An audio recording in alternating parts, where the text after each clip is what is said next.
Shalom, shalom. J'espère que vous allez bien. Pour cette paracha Vayigash, qui est une paracha assez exceptionnelle, la paracha des retrouvailles, la paracha des pleurs de joie, la paracha de la joie, la paracha du pardon, des retrouvailles après une période quelque peu compliquée, notamment pour Yosef. Et on va voir justement que dans cette paracha Vayigash, ce qu'on va voir, c'est que tout est akol letova besimcha. C'est-à-dire que dans tout ce qu'on traverse dans notre vie, dans nos épreuves, qui ne sont finalement pas des épreuves, mais bien des tremplins, eh bien, il y a toujours, en fait, que tout est pour le bien, que tout ce que Hachem décide, et même si des fois c'est compliqué de le ressentir et de le conceptualiser, je peux vous assurer que tout est pour le bien, et que non seulement tout est pour le bien, mais qu'il y a toujours derrière une période sombre de la lumière, et que,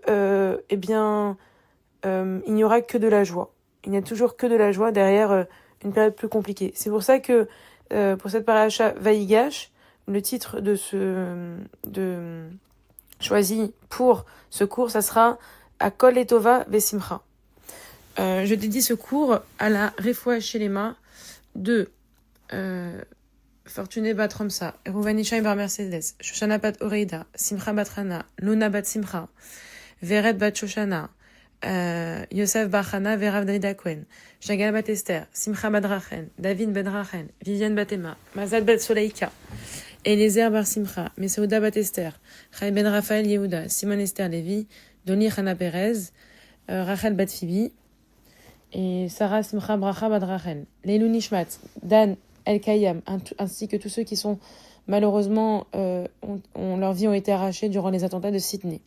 Lydia Mesouda bat Esther, Avram ben David, Félix Barnissim ve Eugénie, Aaron Shmuel ben Shimon ve Freida, Marcel Léa bat Mesouda, Rav Yosef Aloul ben David, Shlomo Alevi, Chaya Janine Hana bat Esther, Sacha David Chaim Barud ve Avram, Shanin Louk bat Rivka Venissim, Ivan Mesouda bat Joséphine Flecha, Linda Esther bat Kamuna, Urida bat Esther Alevi le bet Dod, Rachamin Dod bar Mesouda, Chana bat Juitayeb le bet Akwen, Yitzhak bar Urida ve Rachamim, Rav David Akwen bar Chomsa, Yehuda ben Mesouda, Chaya bat Parla, Tuvia bat Edele, et tous ceux qui sont partis depuis le 7 octobre.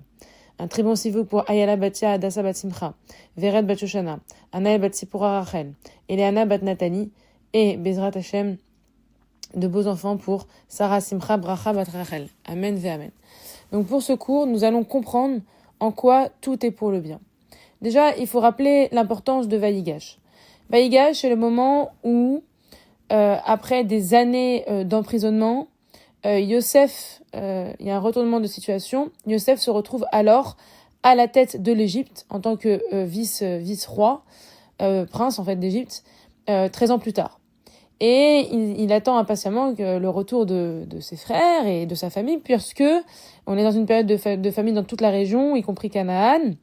Et l'Égypte est le seul endroit où il y a encore des denrées alimentaires, puisque le jour tant espéré que Yosef souhaite arrive, et il va s'arranger pour que ses frères se retrouvent face à lui dans son palais.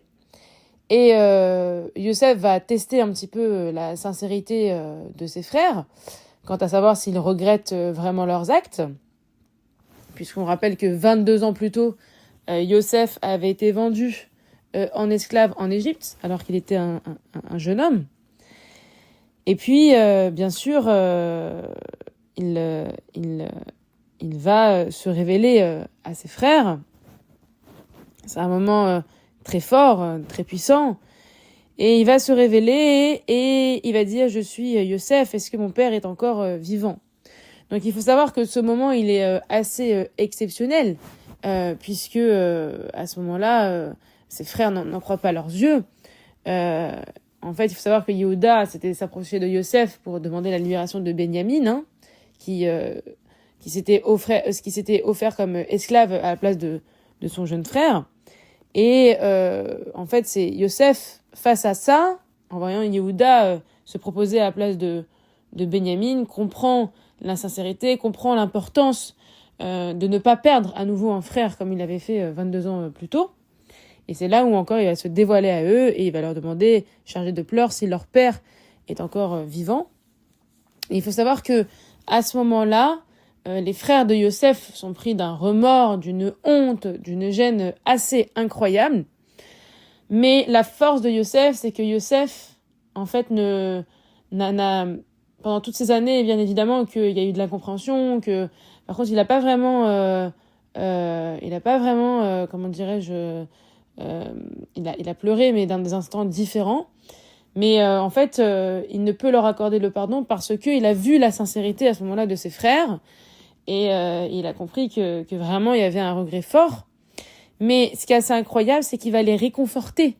C'est-à-dire qu'on dit, mais Yosef, il devrait être complètement dans comment dirais-je, dans une amertume, dans une colère de toutes ces années. Mais c'est ça la force de Yosef, c'est que dans l'épreuve, Yosef est resté dans la joie, Yosef est resté avec sa émouna. Et justement, il a laissé tout ce temps pour digérer, pour comprendre les choses. Et quand ses frères se présentent à lui, il n'est pas rempli du tout d'animosité, bien au contraire.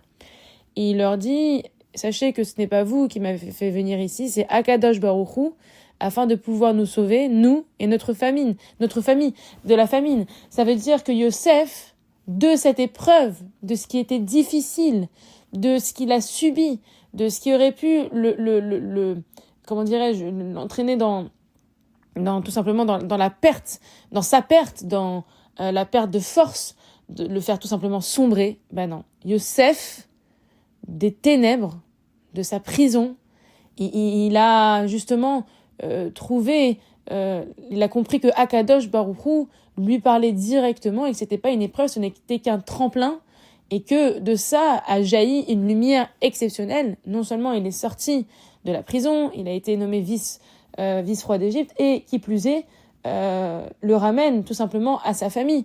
C'est-à-dire c'était des étapes, et en plus ça va lui donner Osnat, comme on l'a vu la semaine dernière. Donc c'était des étapes où des fois on comprend pas. Des fois il y a des choses qui arrivent, c'est très compliqué sur le moment, on se dit mais qu'est-ce qui se passe ? Pourquoi ? En fait on ne devrait pas dire pourquoi.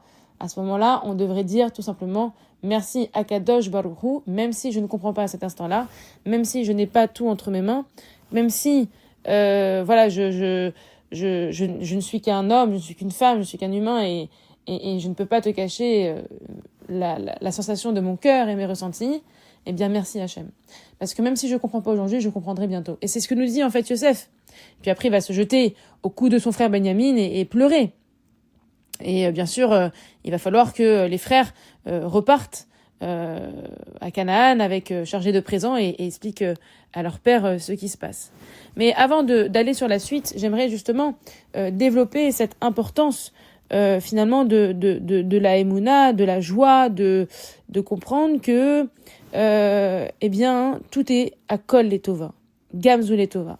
C'est-à-dire que des fois, je donnais un exemple, on a des enfants qui diraient à leurs parents à ce moment-là, mais donne-moi les bonbons, je veux manger les bonbons, etc. Et les parents, ils leur disent non, je sais que ça te fait de la peine, mais je veux pas parce que moi, je veux te protéger, parce que si tu manges des bonbons alors que tu as déjà eu une carie la semaine dernière, tu vas avoir des problèmes de santé, etc., etc.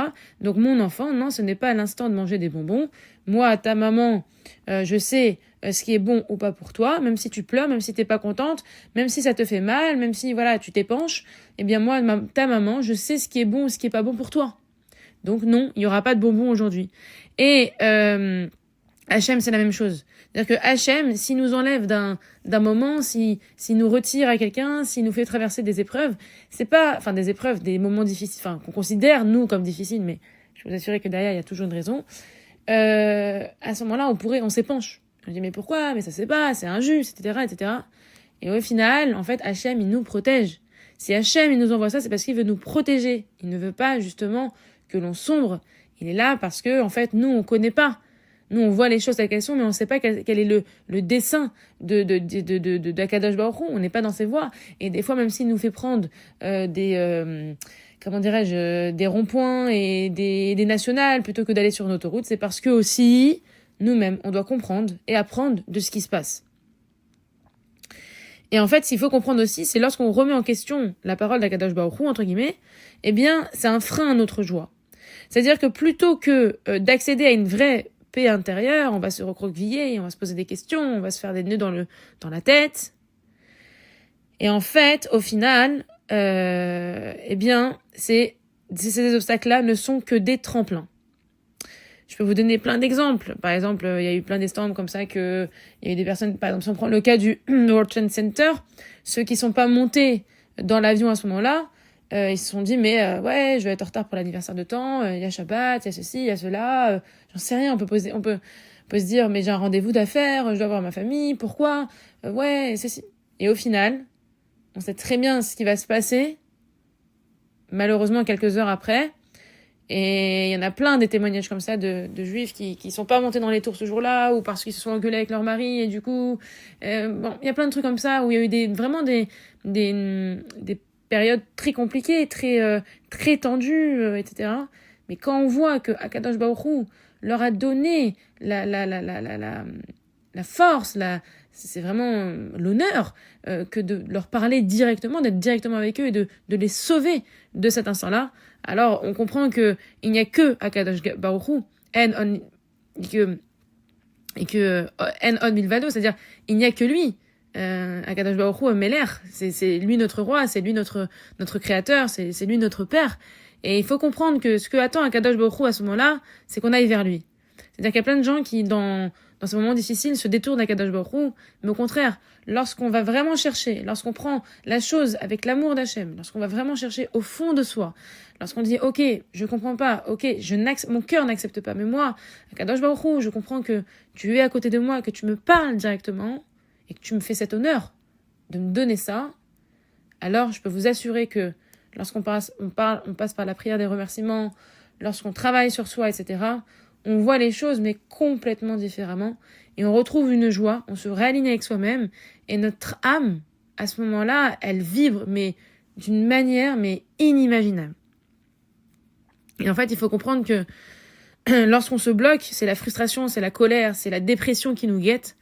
Alors qu'au contraire, on active justement le mode Hachem, voilà, eh bien, on comprend que l'événement qui nous a été donné, c'est le meilleur événement à cet instant T, et qu'il faut savoir transformer cette contrariété en levier de croissance et savoir saisir les opportunités cachées. Hachem, il veut nous faire évoluer, il veut nous faire monter, et il a pitié de nous, Akadosh Baruch Hu. Hachem, c'est la miséricorde, et en fait, c'est d'un immense réconfort. Et quand on dit la phrase Akol et Tova, tout est pour le bien, Baruch Hashem, il faut pas seulement le dire comme ça, comme un leitmotiv en disant ouais, bon, allez, c'est bon, on répète. Non, il faut le vivre au fond de soi. Et malheureusement, des fois, on dit les choses un peu de manière automatique, mais on ne les vit pas. Même dans la Emouna, on dit mais bien sûr, j'ai la Emouna, moi je crois à Kadosh Baruch Hu. Mais est-ce que tu le ressens vraiment au fond de toi? Est-ce que tu es connecté à Kadosh Baruch Hu? Alors, des fois, c'est ça. C'est-à-dire que Hachem, il nous parle pour faire devenir une meilleure personne, pour atteindre la vision optimale de nous-mêmes, et de se dire, est-ce que dans cette épreuve, j'arrive à me détacher de mon sentiment matériel pour dire merci Hachem. Et je peux vous dire que quand on dit merci Hachem, et même si c'est difficile, au fur et à mesure, jour après jour, des miracles s'opèrent. Mais des fois, il nous secoue un peu. Il nous secoue un peu pour nous faire grandir.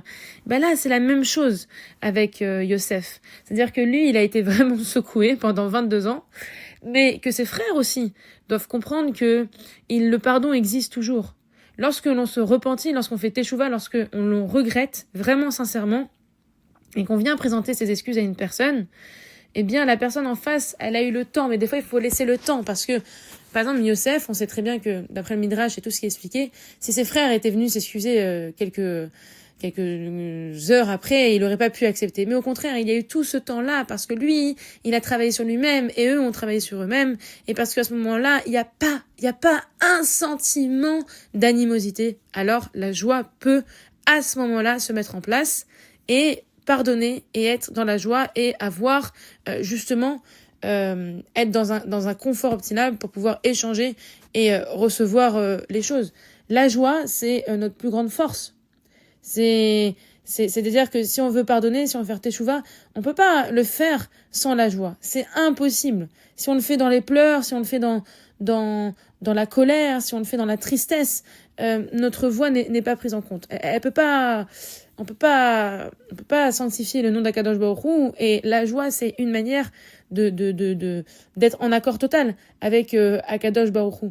Et le roi David, dans ses Tehillim, nous enseigne que ce qui nous empêchera de tomber dans l'angoisse, c'est la croyance en Hachem à nos côtés, dans les moments les plus importants, et même les plus joyeux, mais aussi les plus douloureux. Parce que dans le Tehillim 23, qu'est-ce qu'il est dit?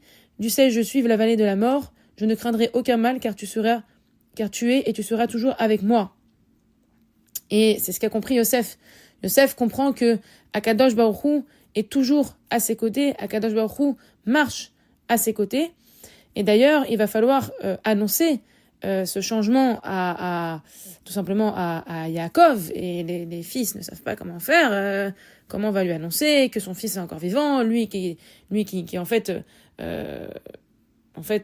c'était son fils préféré, Yosef. Donc comment lui annoncer? Et bien sûr, c'est sa petite fille Séra, qui joue de la harpe, qui est la fille d'Acher, qui va annoncer sous forme d'un chant, sous forme de douceur, la chose à son grand-père.